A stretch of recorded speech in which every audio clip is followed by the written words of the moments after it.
The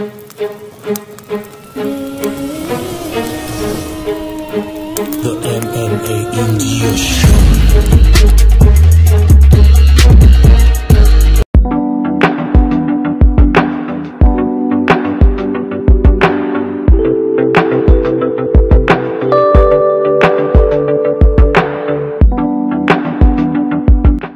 तो आपकी training कैसी चल रही है? So training camp almost last 2 month से चल ही रहा है एंड अभी थोड़ा पीक सीजन हो गया है, ट्रेनिंग अच्छी चल रही है। बाकी तो मेरी ट्रेनिंग के बारे में मुझसे ज़्यादा मेरे कोच बोल सकते हैं। तो जब आपको पता चला कि आप पीएफएल में आप फाइट करने वाले हो, पहले तो ये बताइए आपको पता कैसे चला? सो बेसिकली बंडो जो राहुल छाबड़ा जो पेज संभालते हैं, एक्चुअली उनके थ्रू मेरी बात हुई है। तो बेसिकली उन्होंने मेरे को वहाँ पे मेरे को प्रॉपर लाइनअप करके उन्होंने दिखाया कि पीएफएल का चैलेंजर सीरीज, तो काफ़ी प्रोफाइल्स गई थी यहाँ से, तो टचवुड मेरी प्रोफाइल सिलेक्ट हुई, तो दैट्स वाई। तो आपको कब पता चला कि आप पीएफएल में फाइट करने वाले हो? एग्जैक्टली कौन से महीने में आपको पता चला? So maybe last month sir, all thing rough idea. Official announcement is last month is finalised. आपको पहले से आइडिया? या thought of mind is almost last 1.5 month कि आई एम फाइटिंग पीएफएल। तो जब आपको पता चला, आपने मेंटालिटी में कुछ चेंज आया कि नहीं आप यहाँ फाइट करने वाला हो? अब थोड़ा सा nothing I am a professional fighter, so does not matter. मैं इंडिया में फाइट कर रहा हूँ, दुबई में फाइट कर रहा हूँ, यूएस में फाइट कर रहा हूँ, simple. 2 fighter in a cage and a fight, simple. तो जो कि आप इतने बड़े स्टेज में फाइट करने वाले हो, आप अपने हमारे व्यूअर्स को थोड़ा बताइए कि आपकी एमएमए में जर्नी कैसे स्टार्ट हुई? एमएमए जर्नी इजी नहीं है, first thing. As a athlete आसान कुछ नहीं है। So I'm starting is my first fight is heavyweight. My weight is almost 98 kg. So cut my weight and at that time I'm playing is featherweight. But बीच में काफ़ी इंजरियाँ भी हुई, उतार चढ़ाव आते हैं। So मेरे दोनों नी ACL सर्जरी हो चुके हैं, मेरा रिब जा चुका है, मेरा शोल्डर जा चुका है। So that's fine, it's a part of game. ऐसा नहीं है कि मैं इनके पीछे से गेम छोड़ दूंगा। I am so happy, I am glad कि वापस मैं कम बैक कर रहा हूँ। और पहले भी 2018 में सर्जरी हुई है मेरी, उसके बाद भी मैंने कम बैक किया है। So not a big deal, that's fine. तो आप पहले बॉडी बिल्डिंग करते थे, तो एमएमए में ट्रांजिशन आपका हार्ड था, इजी था, मतलब कैसा? सो बेसिकली मैं सबसे पहले मैंने बॉडी बिल्डिंग नहीं, मैं 8 to 12 स्टैंडर्ड तक मैंने रेसलिंग की है, प्रॉपर मड रेसलिंग। वो मुझे लगता है कि वो मेरा प्लस पॉइंट था। एंड सो कुछ आप जेनेटिक्स मान लीजिए, मेरे दादू आर्मी रिटायर बॉक्सर थे, सो वो खेलने वाला फंडा स्टार्टिंग से चला आ रहा है, तो वो इशू नहीं हुआ मुझे। बट ये कि हाँ, थोड़ा सा फर्क पड़ता है बॉडी बिल्डिंग में, थोड़ा आपकी बॉडी हार्ड स्टफ रहती है, लेकिन यहाँ आपको फ्लेक्सिबल होना पड़ता है। Little bit hard but not too much. आपको लाइक मड रेसलिंग से आपने प्रॉपर रेसलिंग में ट्रांजिशन किया कि आप मड रेसलर ही थे and somehow you picked up? No, I am only for mud wrestler, only for mud wrestler.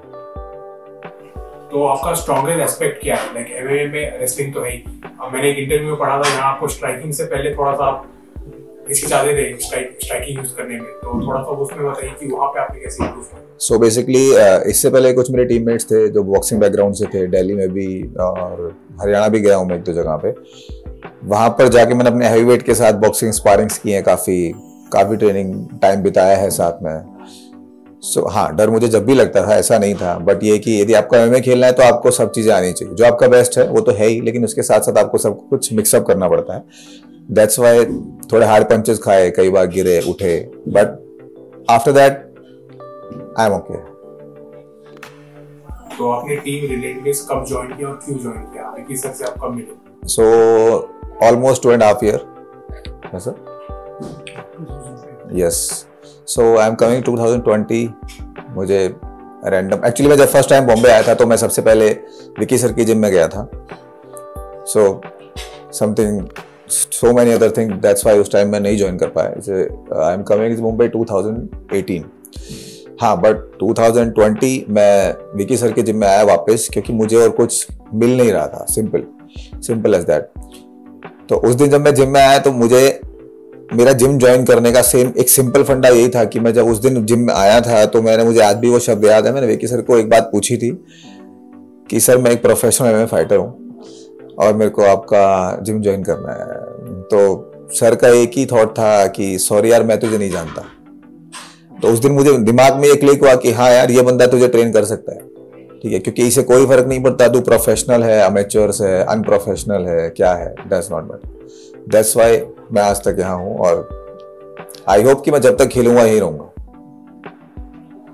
तो आप अपने ओपोनेंट के बारे में क्या जानते हैं PFL चैलेंजर सीरीज में? सो बेसिकली मैं अपने अपोनेंट के बारे में कुछ नहीं जानता हूँ और ना जानना चाहता हूँ, सिंपल, ठीक है, क्योंकि ये मेरा काम नहीं है, ये मेरे कोच का काम है। वो देखेंगे जो उनको समझ में आता है नहीं आता है, ये इस चीज़ से मैं दूर हूँ क्योंकि मेरा काम केवल खेलना है। मेरी गाइडलाइन मेरे कोच हैं, जो मुझे इंस्ट्रक्ट करेंगे वो मैं ट्रेन करूँगा, सिंपल। तो आप US में मार्केज MMA में ट्रेन करने वाले आई थिंक, तो कैसे, मतलब वहाँ पे आप कैसे पहुंचे, लाइक कुछ कनेक्शंस थे, क्यों जा रहे हो आप वहाँ पे? ओके, सो मार्कस MMA में भी जीतू सर, इनके एक फ्रेंड हैं काफी पुराने, निक इज रेसलिंग कोच, तो उनके थ्रू सर ने ही सब कनेक्ट करा के दिया है।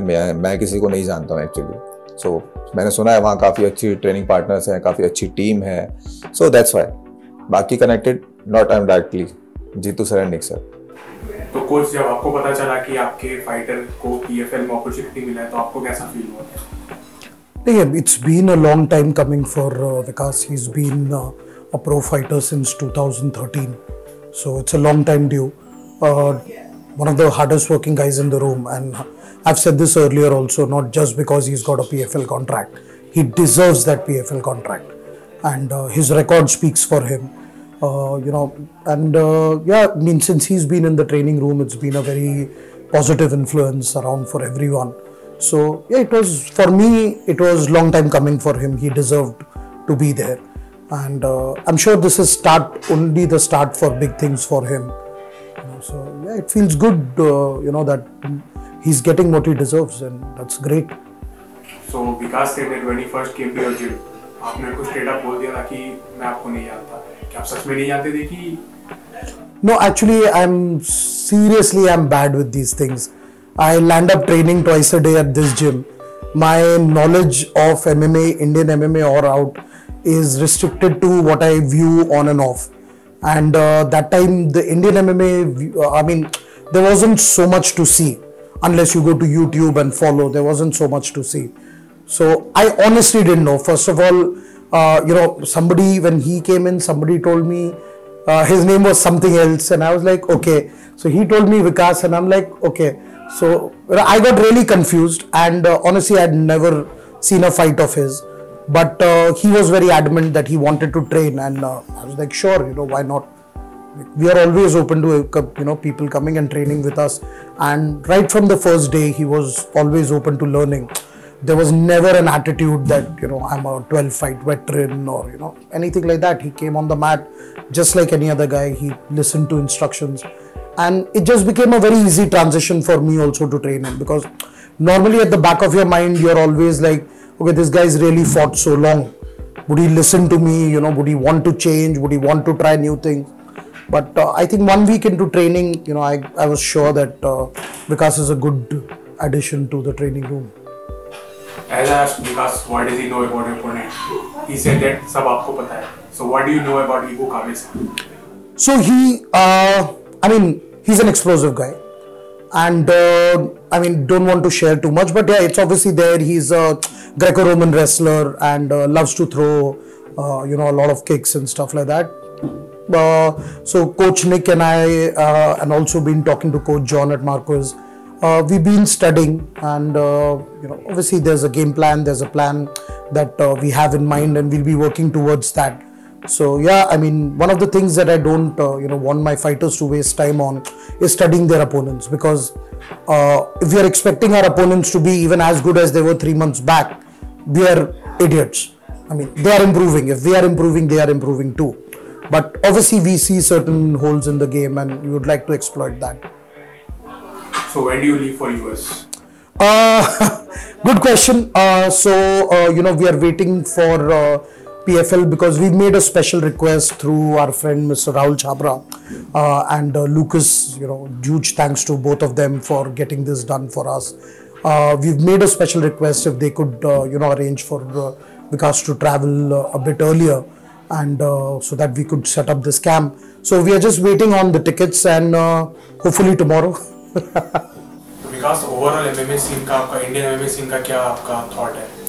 So basically overall MMA scene ऐसा है कि 2012 में जब एमएमए हमने देखना ये खेलना शुरू किया था, सो उस टाइम पे एमएमए कुछ और था, लेकिन आज एमएमए स्पेशली फॉर इंडिया में बहुत अग्रेसिव लेवल पे हो गया है और टैलेंट बहुत निकल के बाहर आ रहा है, ऐसा नहीं है। और आप देख भी रहे हैं कि बहुत फाइटर्स हमारे बाहर ट्रेन कर रहे हैं, फाइट्स कर रहे हैं और अभी भी लाइनअप चल रहा है।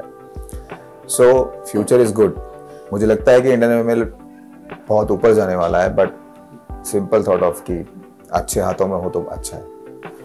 तो one of the Indian fighters Anshul Jubli is also fighting road to UFC, तो उनके लिए आप कुछ बोलना चाहेंगे?